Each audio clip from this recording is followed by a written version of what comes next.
नमस्कार, बेबाक देख रहे हैं आप। आपके साथ मैं हूं साकिब सुमन। बेबाक में एक बार फिर से हम तथ्यों को लेकर आपके सामने आ चुके हैं। बेबाक में आज एक बार फिर से हम बात करेंगे किसान आंदोलन की, इसके साथ साथ हो रही राजनीति की। अब राजनीति हो रही है नहीं हो रही है आपको तय करना है, लेकिन हम बात करेंगे जो तमाम बयानात सामने आ रहे हैं उसकी। इसके साथ साथ आज बेबाक में हम एक अहम पहलू की तरफ आपको ले जाना चाहते हैं कि देश में जब भंडारण हद से ज्यादा है, देश में जब अनाजों का भंडारण जो उसकी सीमा है उससे ज्यादा है, इसके बावजूद देश में भुखमरी क्यों है? ये सवाल बहुत बड़ा है। तो चलिए शुरुआत करते हैं बेबाक की।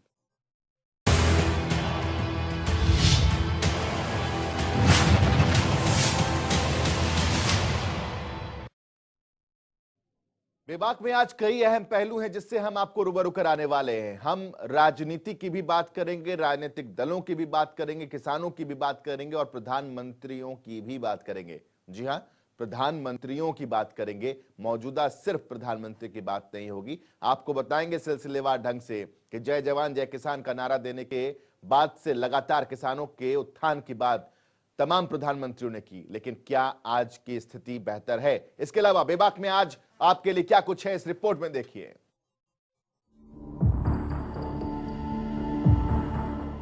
हमारे खास कार्यक्रम बेबाक में एक बार फिर से करेंगे किसानों के मुद्दे पर बेबाकी से बात। सबसे पहले बताएंगे कि किसानों को कांग्रेस ने किस तरह अपना समर्थन दिया और प्रियंका गांधी और राहुल गांधी ने केंद्र सरकार पर कौन से गंभीर आरोप लगाए। वहीं बताएंगे कि सीएम मनोहर लाल ने कैसे राहुल गांधी के बयान पर पलटवार करते हुए विपक्षी दलों को कैसे आड़े हाथों लिया। वहीं बताएंगे कि देश में क्यों बढ़ रही है भुखमरी। इसके बाद आपको बताएंगे कि देश में अनाज की कितनी बर्बादी हो रही है और उसका समाधान क्या है। और आखिर में बताएंगे कि दशकों से किसान क्यों बेहाल है। हमारा कार्यक्रम बेबाक अपने बेबाक अंदाज के लिए जाना जाता है और हम रोजाना अपने कार्यक्रम में ऐसे तमाम मुद्दों को बेबाकी से ताजा आंकड़ों और कड़ी रिसर्च के साथ पेश करते हैं। तो बने रहिए हमारे साथ और देखते रहिए बेबाक। अब वक्त है कि आपको राहुल गांधी के उन तमाम बयानातों से रूबरू कराएं। चूंकि कांग्रेस का पैदल मार्च और पैदल मार्च के बाद कांग्रेस की महासचिव प्रियंका गांधी, उनको हिरासत में लिया जाता है, उनके साथ साथ कई और नेताओं को हिरासत में लिया जाता है। लेकिन राष्ट्रपति भवन पहुंचते हैं राहुल गांधी, ज्ञापन सौंपते हैं, ज्ञापन सौंपने के बाद प्रेस कॉन्फ्रेंस कहते हैं और कह देते हैं कि हिंदुस्तान में डेमोक्रेसी यानी कि लोकतंत्र है ही नहीं। देखिए।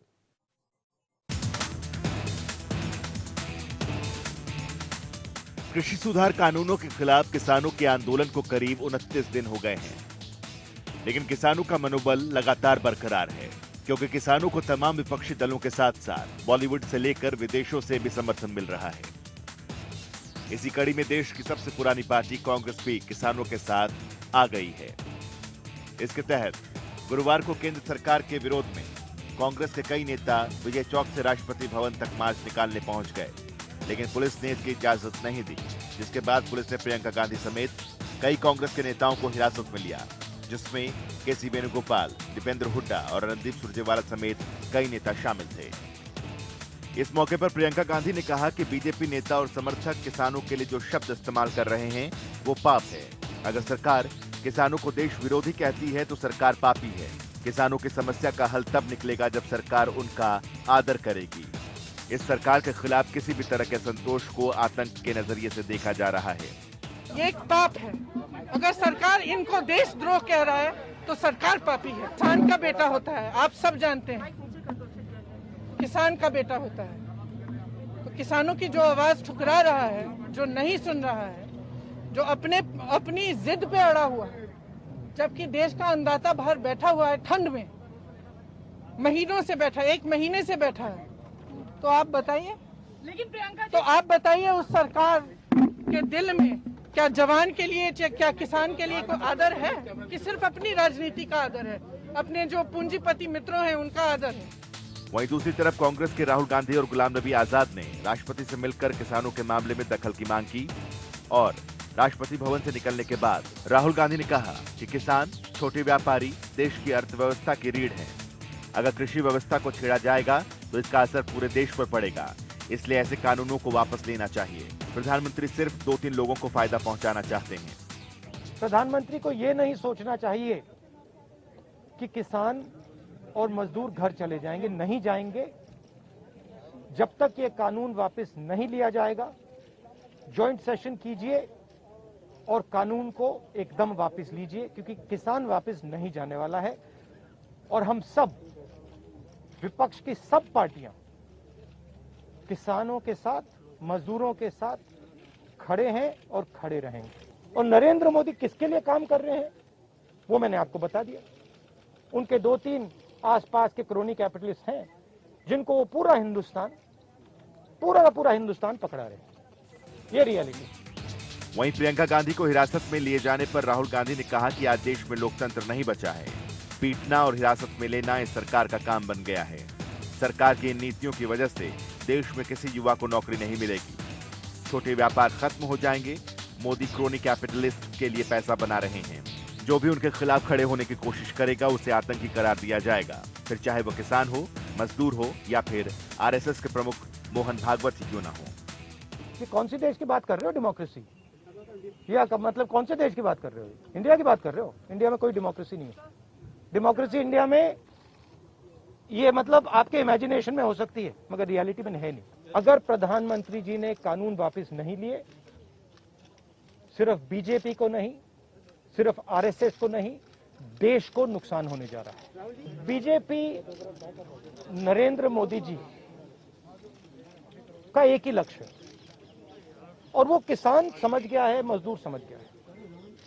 लक्ष्य है कि उनके आसपास जो 2-3-4 बड़े क्रोनी कैपिटल्स हैं, उनके लिए पैसे बनाने का काम नरेंद्र मोदी जी करते हैं।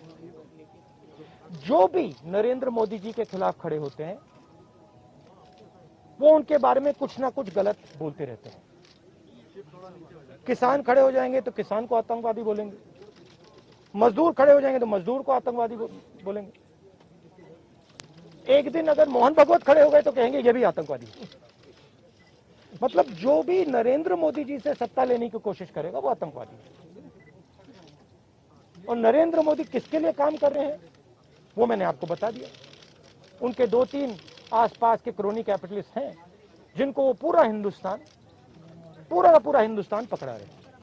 ये रियलिटी है। वहीं राहुल गांधी ने यह भी कहा कि चीन अभी तक बॉर्डर पर है। उसने भारत की हजारों किलोमीटर जमीन छीन ली है। प्रधानमंत्री इस बारे में क्यों नहीं बोलते? आपके पास एक अक्षम व्यक्ति है जिसे कोई समझ नहीं और वो 3-4 दूसरे लोगों के हिसाब से सिस्टम को चला रहा है। चाइना बॉर्डर पे बैठा है। चाइना ने हिंदुस्तान की हजारों किलोमीटर जमीन छीन ली है। प्रधानमंत्री उनके बारे में क्यों नहीं कहते? उसके बारे में चुप क्यों है? तो मेरा कहना है कि पूरा का पूरा कॉम्बिनेशन बन रहा है। एक तरफ आप अपने सिस्टम को तोड़ रहे हो, आप अपने लोगों को लड़ा रहे हो, आप अपने किसान को मार रहे हो, मजदूर को मार रहे हो, और दूसरी तरफ बाहर से फोर्सेस देख रही हैं, कह रहे हैं कि बहुत अच्छा है, नरेंद्र मोदी हिंदुस्तान को कमजोर कर रहा है और हमारे लिए अच्छी अपॉर्चुनिटी बनने जा रही है। मैं देश को बता रहा हूं। कृषि कानूनों को लेकर सरकार से खफा किसान आंदोलनरत हैं, तो विपक्ष भी केंद्र सरकार पर हावी होने की कोशिश में जुटा है। ऐसे में बयानबाजियों और आरोप प्रत्यारोप का सिलसिला चलना भी लाजमी है। लेकिन सबके जहन में एक ही सवाल है, कब और कैसे खत्म होगा किसान आंदोलन? क्योंकि बातचीत ही एकमात्र रास्ता है और सरकार की शर्तों पर किसान बातचीत को तैयार नहीं है। जनता टीवी के लिए अभिषेक सैनी की रिपोर्ट।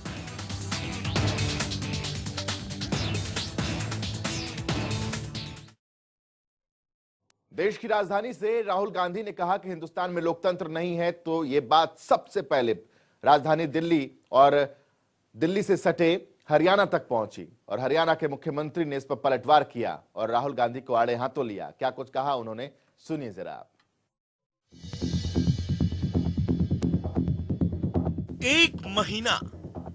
लगभग एक महीने से किसान दिल्ली की सीमाओं पर हैं। दिल्ली की सीमाओं से सियासी गलियारे तक राजनेताओं के बयान इस आंदोलन को तेज किए जा रहे हैं। जहां एक तरफ किसान पीछे नहीं हट रहे, तो वहीं दूसरी तरफ प्रदेश के मुख्यमंत्री मनोहर लाल कहते हैं कि आजकल हमें तमाशा देखने को मिल रहा है। कृषि कानूनों को रद्द करवाने के लिए दबाव बनाया जा रहा है। लोग होते हैं, हताश लोग होते हैं, सत्ता हाथ में नहीं आई तो किस सीमा तक चले जाते हैं, उनकी पहचान करनी पड़ेगी और उनको इसमें तभी उनको हम सबक सिखा सकते हैं जब उनको दूर रखेंगे।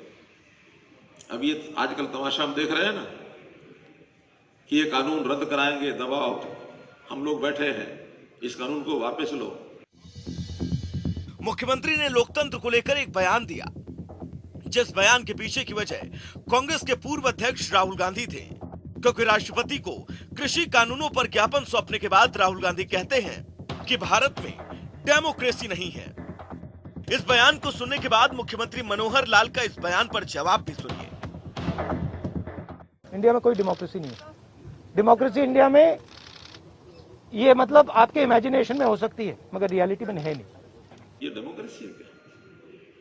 डेमोक्रेसी होती है हम अपनी बात सदन में कहें, जहां विचार विमर्श होना है, हम अपनी बात जनता को जाके कहें, सभाएं करें, अपने पैम्पलेट बांटें, मीडिया में जाए, लोगों के सामने बात रखने में कोई है नहीं। हमारे स्वतंत्रता है, राइट टू यानी फ्रीडम ऑफ एक्सप्रेशन। तो फ्रीडम ऑफ एक्सप्रेशन का मतलब यह है कि आप अपनी बात को जाकर के सभ्य ढंग से कहीं भी कहो, लेकिन बात लोकतंत्र से आगे निकली तो धींगा मस्ती तक पहुंची। जी, इस धींगा मस्ती का मतलब है सियासी नूरा कुश्ती, और इसी धींगा मस्ती पर सीएम कहते हैं कि धींगा मस्ती चलेगी नहीं और इसे बढ़ावा दोगे वो भी नहीं चलेगा। धींगा मस्ती करोगे या धींगा मस्ती करने वालों को सहयोग दोगे, ये नहीं चलेगा। खैर, सियासत है तो बयानबाजी भी होगी, लेकिन बयानबाजी के दायरे में हिंदुस्तान का लोकतंत्र आने लगे, हिंदुस्तान का संविधान आने लगे, तो यह सोचना भी जरूरी और समझना भी जरूरी है कि क्या राजनीति के लिए सब जायज है। पंचकुला से जनता टीवी के लिए पवन सिवर की रिपोर्ट।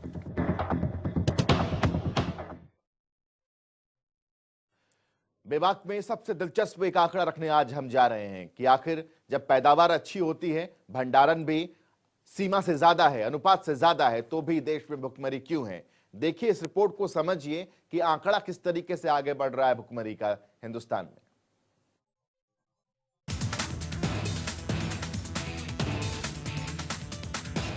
देश में चल रहा किसानों का विरोध प्रदर्शन इस बात का गवाह है कि किसान जो कुछ भी पैदा करता है उसे उसका बेहतर दाम नहीं मिल पाता। दूसरी तरफ GHI यानी कि ग्लोबल हंगर इंडेक्स में भारत की रैंकिंग 103वीं है। इन दोनों बातों के अलावा तीसरी चौंकाने वाली बात है भारत में हो रही अनाज की बर्बादी, जिसकी वजह से देश में भुखमरी का एक बड़ा आयाम है। प्रधानमंत्री नरेंद्र मोदी अक्सर ये बात दोहराते हैं कि कृषि उपज को स्टोर करने और वितरित करने की क्षमता पर तेजी से काम करने की जरूरत है। आंकड़े भी उनकी इस बात की गवाही देते हैं।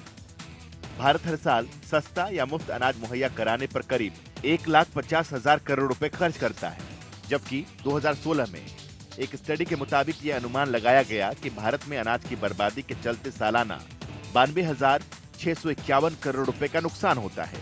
वहीं दशकों से जब भी अनाज की बर्बादी की बात आती है तो सरकार का वही घिसा पिटा जवाब होता है कि उसने जितना खरीदा उतना सुरक्षित रखा और जितना बांटा उसके मुकाबले ये बर्बादी कुछ नहीं है।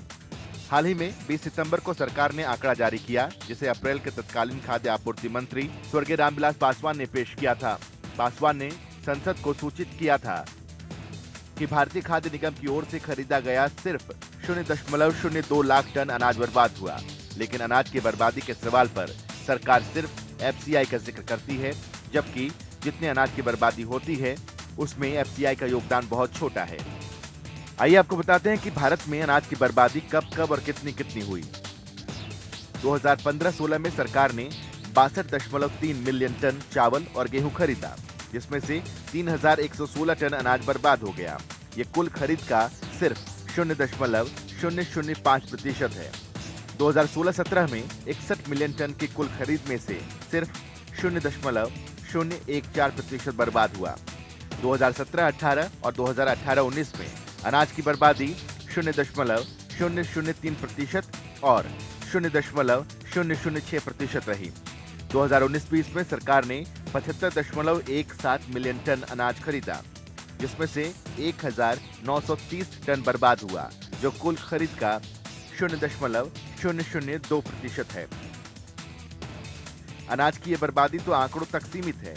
असल में ये बर्बादी विकराल है, क्योंकि देश में स्टोरेज व्यवस्था की भारी कमी है, जिससे खरीदा गया अनाज खुले में पड़ा रहता है और ये मौसम की मार से लाखों टन अनाज बर्बाद हो जाता है, जिसकी बदौलत देश में भुखमरी की बड़ी समस्या है। जनता टीवी के लिए अभिषेक सैनी की रिपोर्ट।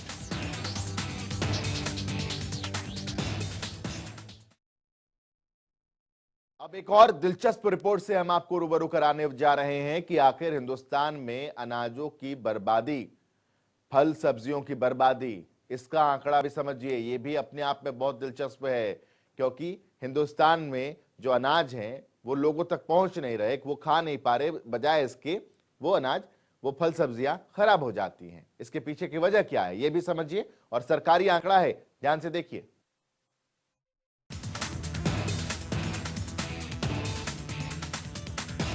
भारत में जहां एक और जरूरत से ज्यादा अनाज उगाया जाता है, तो वहीं बड़ी मात्रा में अनाज बर्बाद भी हो जाता है।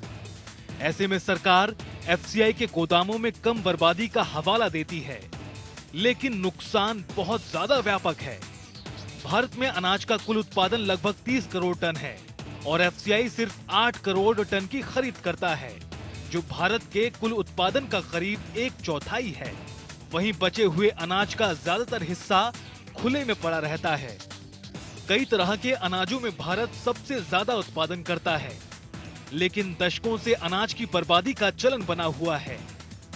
2019-20 में कुल अनाज उत्पादन 292 मिलियन टन अनुमानित था, जबकि अनुमान के मुताबिक एक साल में देश की कुल जनसंख्या को खिलाने के लिए 225 से 230 मिलियन टन की जरूरत होती है। फिर भी देश में बड़ी जनसंख्या को खाने का संकट रहता है और भारत इसके लिए संघर्ष कर रहा है। संयुक्त राष्ट्र के खाद्य और कृषि संगठन FAO का अनुमान है कि भारत में जितने खाद्य पदार्थों का उत्पादन होता है, उसका 40% से ज्यादा बर्बाद हो जाता है और इसकी लागत हर साल 14 बिलियन अमेरिकी डॉलर के बराबर हो सकती है। वहीं सरकार ने कृषि क्षेत्र में सुधार लाने के लिए 3 कानून पास किए हैं, जिनमें खरीद और भंडारण में निजी क्षेत्र की भागीदारी भी शामिल है। लेकिन इन कानूनों को लेकर हरियाणा और पंजाब जैसे राज्यों के किसान नाराज हैं और सरकार किसानों से बातचीत की कोशिश कर रही है। अब बहुत कुछ बातचीत पर भी निर्भर करेगा कि वो किसानों की मांगों और आशंकाओं को दूर करने के लिए कितनी तैयार हैं। वहीं सरकार अनाज की बर्बादी को रोकने के लिए कई उपाय भी करती रही है। पिछले कुछ सालों में एनडीए सरकार ने कृषि उपज के भंडारण पर काफी ध्यान केंद्रित किया। वहीं संपदा नाम की 6000 करोड़ रुपए की परियोजना को सरकारी और प्राइवेट प्लेयर्स की मदद से आगे बढ़ाया जा रहा है। ये कृषि उत्पादों के लिए एकीकृत सप्लाई कोल्ड चेन विकसित करने की एक राष्ट्रीय योजना है। जनता टीवी के लिए अभिषेक सैनी की रिपोर्ट।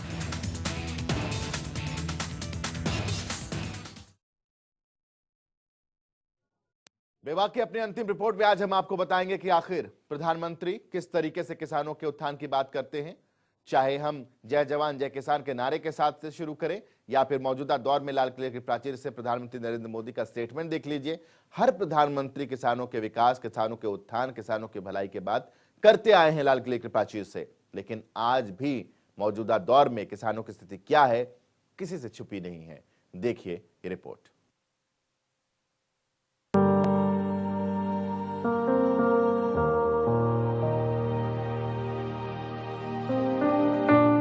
भारत कृषि प्रधान देश है, फिर भी किसान परेशान है, बेहाल है। सर्द रातों में सड़कों पर सोने को तैयार है। खेतों से चलकर दिल्ली पहुंचे ये किसान सियासतदानों तक अपनी बात पहुंचाने के हकदार हैं। लेकिन ये हिंदुस्तान है जनाब, जहां दूसरों का पेट भरने के लिए खेतों में दिन रात लगे रहने वाले किसान के लिए खेती करना अभिशाप है। अब ऐसे में एक ही सवाल है, देश में किसानों की दुर्गति का कौन जिम्मेदार है? ऐसा नहीं है कि किसानों के लिए देश की सरकारों ने कुछ नहीं किया। बात करें देश के दूसरे प्रधानमंत्री से लेकर मौजूदा प्रधानमंत्री नरेंद्र मोदी तक, तो सभी ने किसानों को विकसित करने के लिए हर रणनीति पर काम किया। लेकिन फिर भी देश के किसानों की हालत जस की तस बनी हुई है। लाल बहादुर शास्त्री वही शख्स थे जिन्होंने दूसरे प्रधानमंत्री के तौर पर जय जवान जय किसान का नारा दिया था। आपसे कहूंगा कि दो नारे आज लगें। दो नारा अगर आप लगाएं तो वही असली नारा है आज देश की जरूरत के मुताबिक। एक तो जय जवान का और दूसरा जय किसान का। ये दो नारे मैं समझता हूं कि आज हमारे देश के लिए जरूरी है। एक जय जवान और एक जय किसान, और फिर उसी से सारे देश का एक जय हिंद का नारा लगता है। तो जय जवान, जय जवान, जय जवान, जय किसान, जय किसान, जय किसान, जय हिंद। वहीं देश के 5वें प्रधानमंत्री चौधरी चरण सिंह को भी किसानों का मसीहा के रूप में जाना जाता है, जिन्होंने किसानों के हित की खातिर पूर्व प्रधानमंत्री इंदिरा गांधी के खिलाफ आवाज बुलंद कर उत्तर प्रदेश में राजनीति की लंबी पारी खेली थी। देश के 50% से अधिक किसान जिनके पास केवल 1 हेक्टेयर जमीन है, 4 बीघे जमीन से कम है, इन सब की तरफ गवर्नमेंट का विशेष ध्यान होगा। खेती की पैदावार बढ़ाने की तरफ विशेष ध्यान देने की आवश्यकता। जय हिंद, जय हिंद, जय हिंद। वहीं देश के पूर्व प्रधानमंत्री अटल बिहारी वाजपेयी को भी सच्चा किसान हितैषी कहा जाता है, क्योंकि भारत में किसान के ब्याज का बोझ कम करने का श्रेय अटल बिहारी वाजपेयी जी को ही जाता है। वहीं मौजूदा प्रधानमंत्री नरेंद्र मोदी ने भी देश के किसानों की आय 2022 तक दोगुनी करने का ऐलान किया था, जिसके लिए कई योजनाएं लाई गई और 3 नए कृषि सुधार कानून भी लाए गए, जिनका विरोध आज देश का हर किसान कर रहा है। हमारा सपना है 2022 जब भारत की आजादी के 75 साल होंगे, आजादी के 75 साल जब हो, हमारे देश के किसान की आय डबल होनी चाहिए, 2 गुना होनी चाहिए, और उसके लिए हम काम कर रहे हैं। बेशक भारत कृषि प्रधान देश है, लेकिन किसानों की मौजूदा हालत का जिम्मेदार कौन है? क्योंकि दशकों से देश के सत्ताधीश किसानों का मसीहा बनने का दम भरते रहे हैं और वहां खेतों में किसान मरते रहे हैं। जनता टीवी के लिए अभिषेक सैनी की रिपोर्ट।